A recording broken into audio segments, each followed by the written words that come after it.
Hello everybody, Sparkster1701 here. It's time for another Earthrise review, and this time around we're going to take a look at Doubledealer. Of course, as we usually do here on this channel, we'll compare him side by side with his Generation 1 original. And as you can see, the original toy is just a shade taller than the modern toy. However, bigger doesn't always necessarily mean better. The newer one does have some considerable improvements, in articulation at least. And it also drops the gimmick that was used for the original.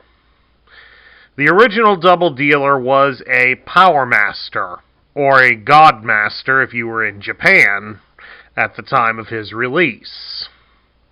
The gimmick involved connecting a little engine, which you'll see right here on Doubledealer, into a specific slot, which allowed it to unlock the mechanisms that allowed the toy to transform. It needed that in there to change it from the vehicle to the robot. If for some reason you lost the engine piece, you had to use your fingers to hit the specific buttons required to unlock the transforming mechanisms. According to the lore, especially that's been put in the IDW More Than Meets the Eye guidebooks, the Power Master purpose is supposedly an energy transfer. The Nebulon or human that's wearing the suit that becomes the engine can supposedly transfer their energy into the robot. Thus meaning any food that you consumed, if you were binary bonded to a Power Master, you could then transfer that from your own body into the robot. Doesn't really make a whole lot of sense. They seem to play it off as something of a special survival unit for certain Transformers. However, one has to wonder what sort of environment out there would be hazardous to Transformers, but we humans could survive in it. So I don't really think a whole lot of thought was given into this. In the Japanese animated series Super God Master Force, they seem to imply that our strength and willpower is transferred from being in the battle suit that makes us the engine and then fills into the transector robot itself, which basically means we plug into it and then suddenly we are the robot.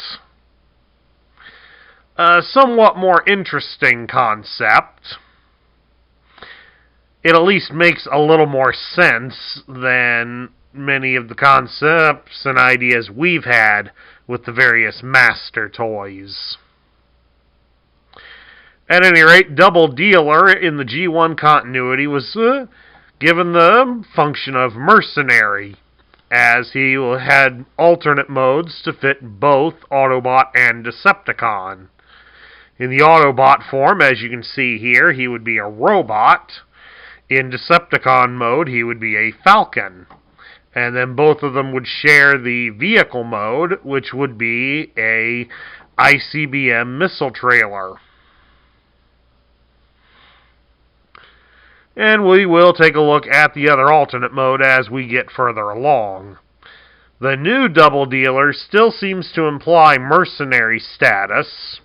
Like his G1 counterpart, the box is labeled in Decepticon colors, but the interior portion, which features the map, shows the mercenary symbol.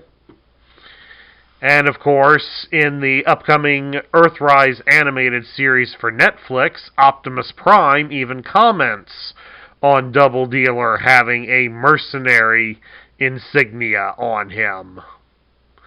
To which Doubledealer comments that in the area of space they're in, there are no factions.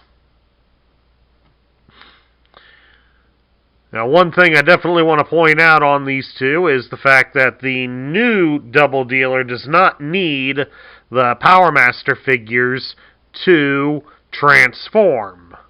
So that's one gimmick you don't have to worry about. However, we will talk briefly about those guys a little later in the video. First thing we ought to do is we want to show off the articulation, and it is considerably different. On the G1 version, his articulation was very limited. You could move the arms at the elbows,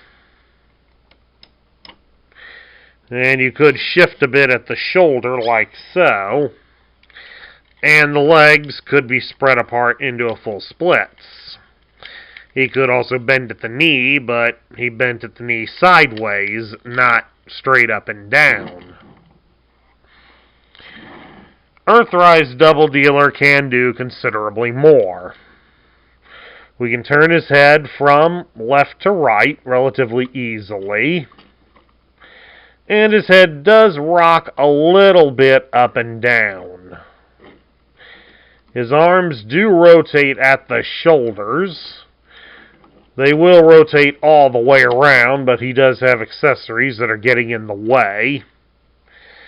His elbows are double jointed, so they will bend up right here against the shoulder, and they do bend down here at the forearm. He also does have a swivel at the bicep, so he can do the G.I. Joe battle grip. And also his wrists also rotate. He can be turned at the hips. We can also spread his legs apart into a full splits. You can raise his legs at the hip 90 degrees, and he can bend at the knee just under 90 degrees. So Doubledealer does have quite a range of motion. But I do want to point out one brief thing here before we further go on with the videos, as there are some quality control issues with Doubledealer, and this was pointed out on a video by Rodimus Primal, another Transformers topic video. I do highly recommend his channel to you folks. But he recently did a video early this month where he did talk about the poor quality control, and he was talking that his Doubledealer had some poor control right there at the elbow, which caused the elbow to not be able to stay in a solid position, especially if it's the elbow that's holding the gun. So that is something that you will want to look out for. And I definitely would encourage you, all of you, that if you do wind up with a Doubledealer that's like that, to direct several complaints to Hasbro and tell them we're not going to put up with this if they're going to keep making junk toys. Now, earlier we had talked about the Power Master figures, and they were released as cassette figures in the Soundwave Spy Patrol Pack 3, which is available directly from Hasbro. And of course we'll show them off a little later in the video, but I wanted to point out the gimmick that you can do with them if you do wish to have them with your Doubledealer.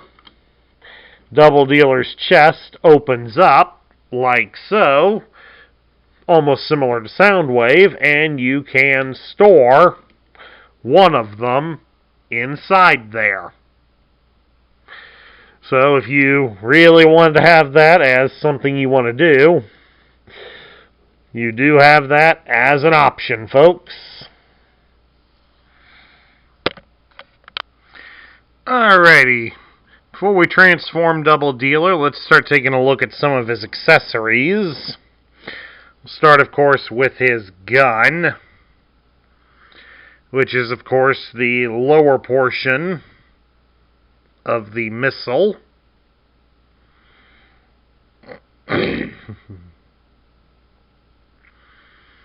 Pretty bare bones, but at least a little more impressive looking than the G1 original. And of course, while we're at it, you can take a look at the top portion of the missile.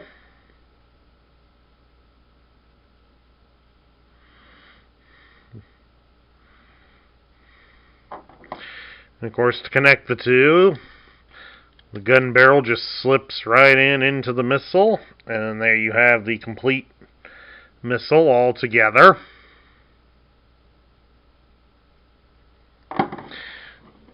Speaking of missiles, Doubledealer has two of these mini missile launchers. It's a small rack of 7 missiles. He does come with 2 of them. They are exactly the same. Also up here on his shoulder, Doubledealer has another gun, which looks like a pretty basic energy rifle. Nothing real fancy with it. And of course he also has what appears to be a spotlight.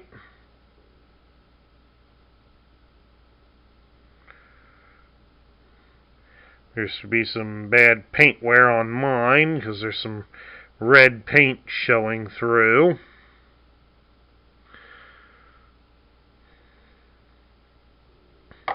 And then of course, lastly, Doubledealer has this support piece, which kind of folds in the middle here.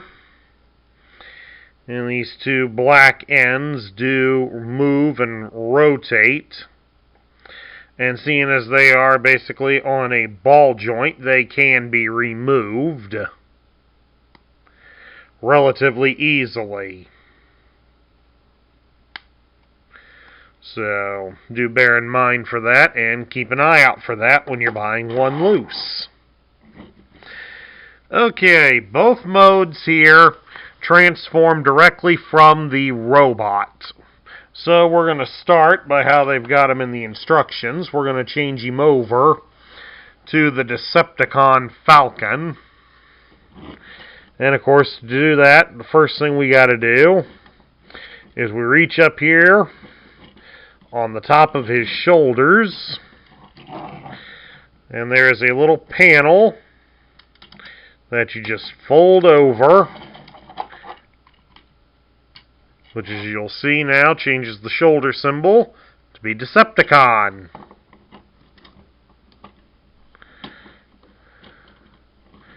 Just exactly like that. And then with his arms straightened out, you will fold his shoulders outward, like so. And then you'll rotate downward this set of wheels. They will only go down so far. And then you will stand out these purple talons.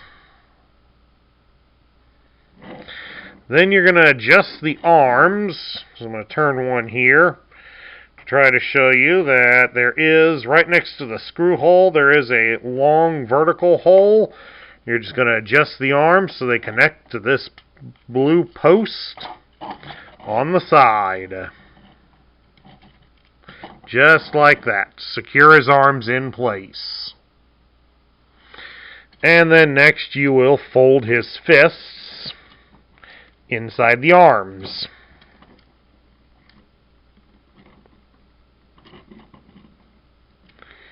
There we go.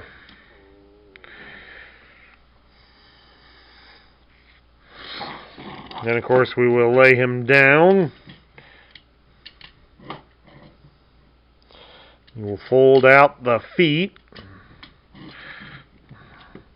Fold out the bottoms of the feet, rather.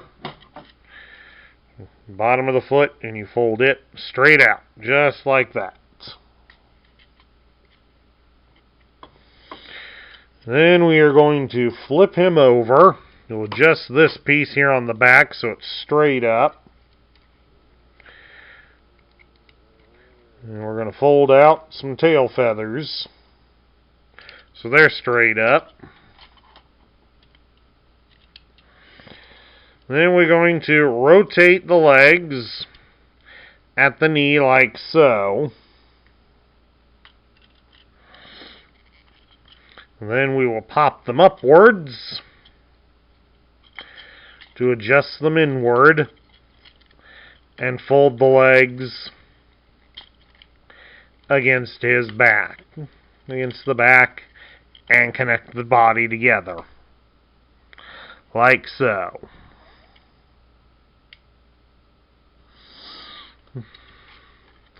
But then we're going to flip it around so that it goes in like that.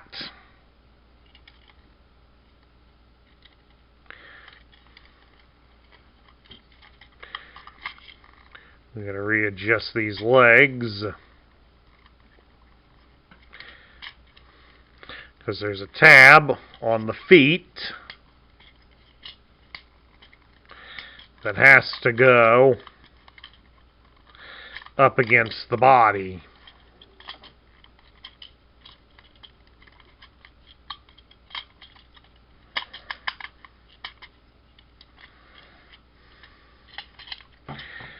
And, alright, that's as good as it's going to get.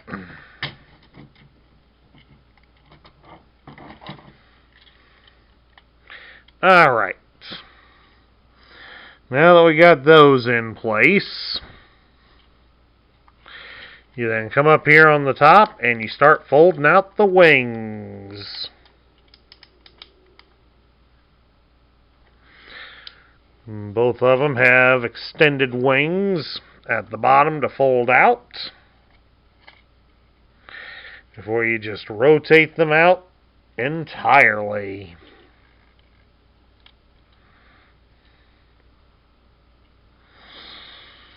And then, of course, they want us back here to adjust the cockpit drive area.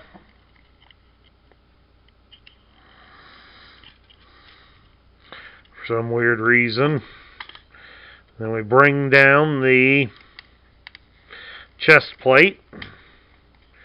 And it just locks into place.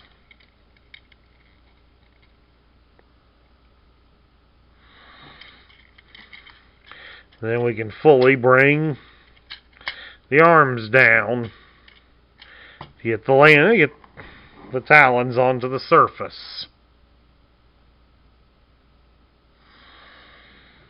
And of course, keep this down because we got to open up this panel here.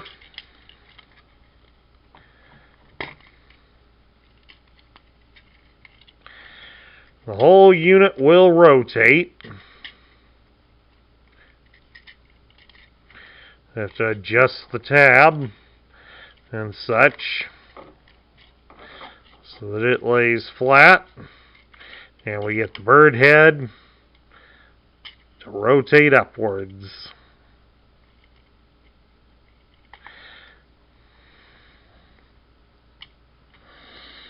Now, of course, if we had this going correctly,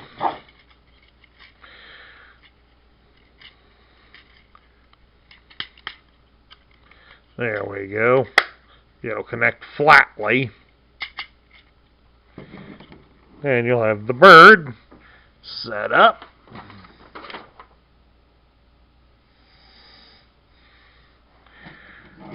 And of course, you can reach up in here and bring down the bird's lower jaw.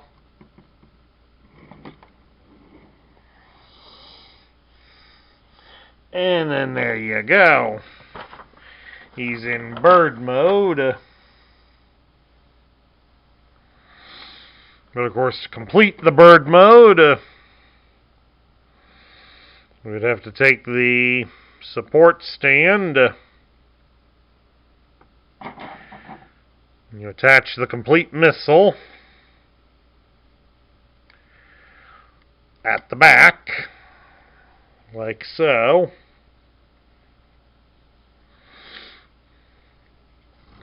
And then attach it to these clips that are poking up.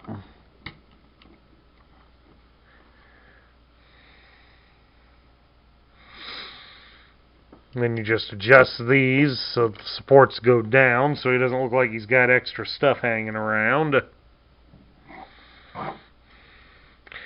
Underneath, you can attach the spotlight and the gun into the holes where the robot's fists are.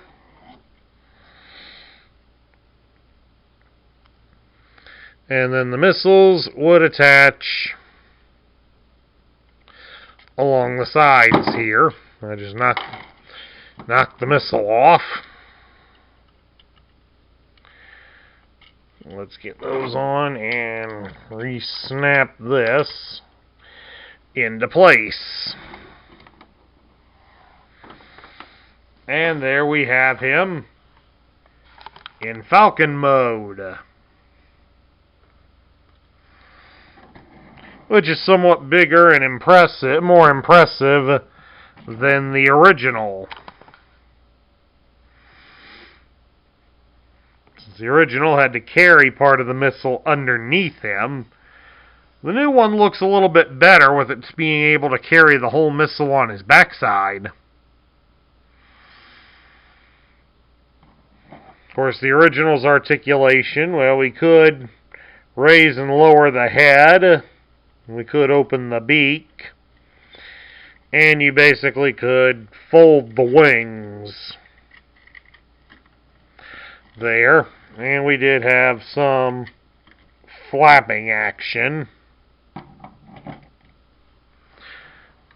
And let's see here on the new one, we can raise the head up and down considerably more, and he does have a bigger beak. The wings do flap, but we get this ratcheting, so we do have a way to position them a bit. And of course, we do have movable talons. All in all, it's not too bad. A little bit of a pain to transform, but otherwise, it's not too bad. A nice representation of the Decepticon mode. Alright, now to transform Doubledealer into the missile trailer. Which, of course, this is considerably shorter than putting him in the bird mode. Alright, to start off, we once again will fold out the bottoms of his feet. Then you will rotate the legs so that the wheels are pointing upward. And then fold the legs up and over to cover the upper legs. And then, of course, we will press everything together.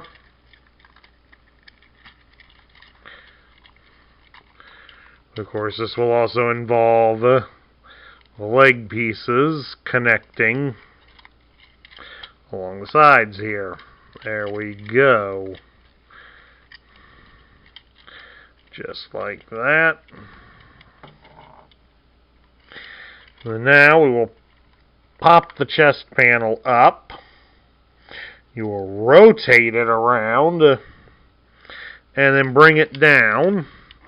There are a couple of posts at the bottom along it, and they should line up with a couple of holes on the missile trailer cockpit, just like that.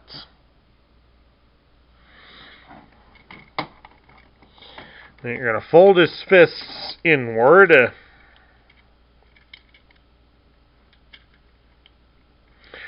Rotate the arms all the way around so that the fists are now visible. And then you will bend them at the elbow all the way back and connect them. Whoopsies. Onto the other side of the arm. There is a little hole that's just before the wrist, and it should line up with a post on the back of the shoulders, just like that. Once those have connected, you will fold the arms up at the shoulder and plant them on his chest. And we'll come around here and we're going to fold up this tab so it covers up his face, but keep the tab straight up.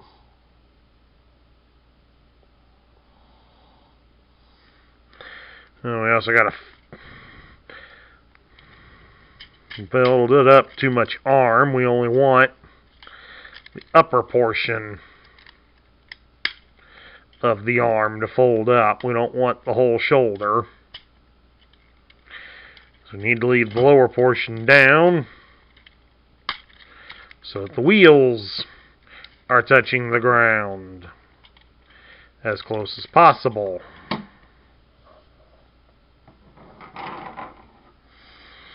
And then you will take the missile and attach the rear portion onto the tab, and then fold the tab down. Then, of course, to fully outfit him, you'll take the little small missiles and mount them onto the holes on the sides. Just like that. You'll attach the gun and the spotlight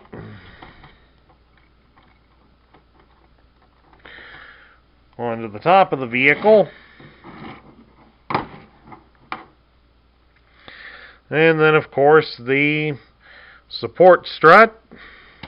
You'll take these two posts here on the gray piece and connect them into these holes down near the bottom of the vehicle. And you just keep that part folded up and the legs up. And there you have the missile trailer mode. And of course we will bring in the G1 version for comparison's sake. And of course they aren't too bad together.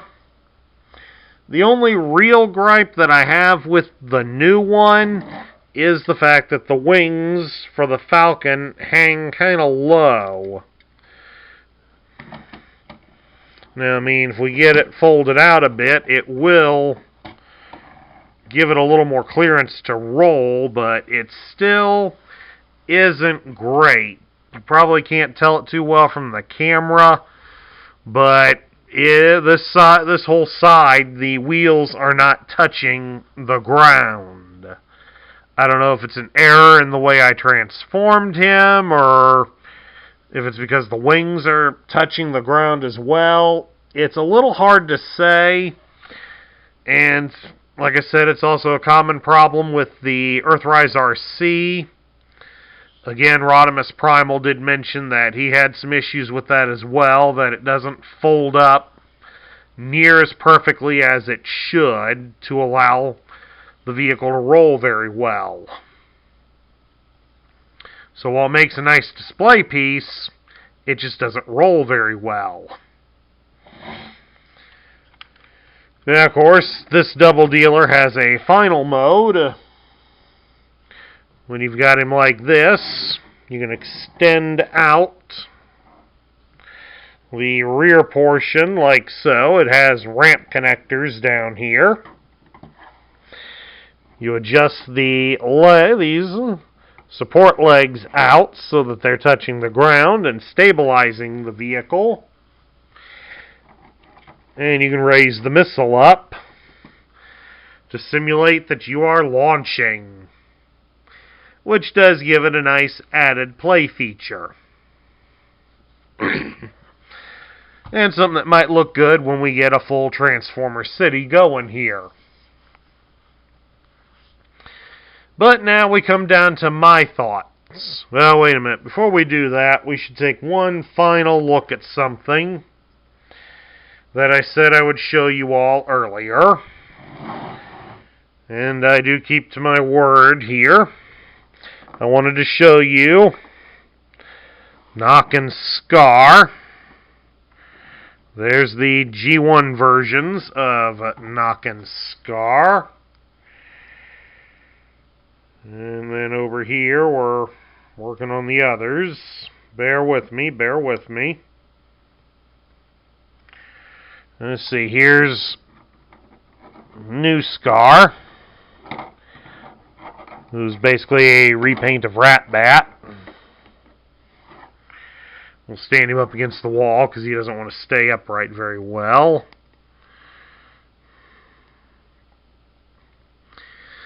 And as I quickly work the other one.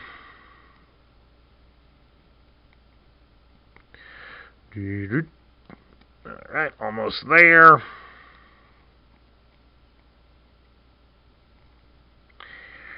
And here is Knock, who's basically a repaint of Rumble. Let's set him back there, and we can get a decent size comparison of the two. Yes, by me having those two, I do have the Soundwave Spy Patrol Unit 3. We will be reviewing them, but not until December. So, be patient with me, folks. They will be reviewed. We're just going to hold off on them until December. But I wanted you to see that they did make them and how well they compare to their G1 forms.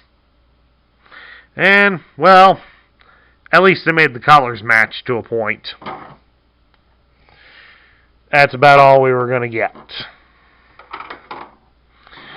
Now we get down to my final thoughts. So what do I think of the Earthrise Doubledealer? I do like the fact that they are incorporating more mercenary-type characters into the Transformers lore. Doubledealer was, of course, the first official mercenary in the G1 line, so it's nice to see him make a new return.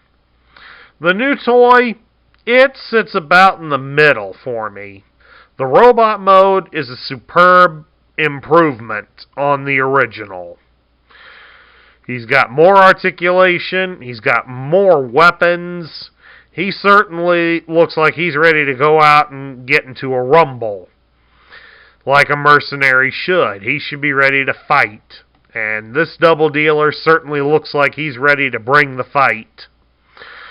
The Falcon Mode, well, it is bigger, and it does hold the missile a lot better than what the G1 version did. So, it is better designed in that sense.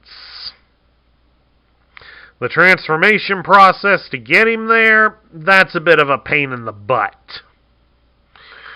So this is definitely a toy recommended for older children. If you want to give this to your children, definitely make sure they've got some patience to handle this toy. As for the missile trailer mode, well, it could be better. It looks nice on paper, and with the added features to it, it would certainly look nice. The problem comes is the fact that since the wings hang so low on the toy, it makes it hard for it to roll. So that means if it's roughhoused in play, it's going to get broken, folks. This was not designed all that well.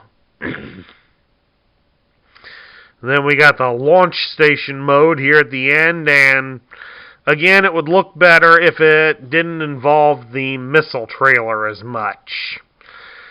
Since the missile trailer doesn't look that great, thanks to the way it transforms, this doesn't look really all that great. But it might look good when it's all together with a Transformer City.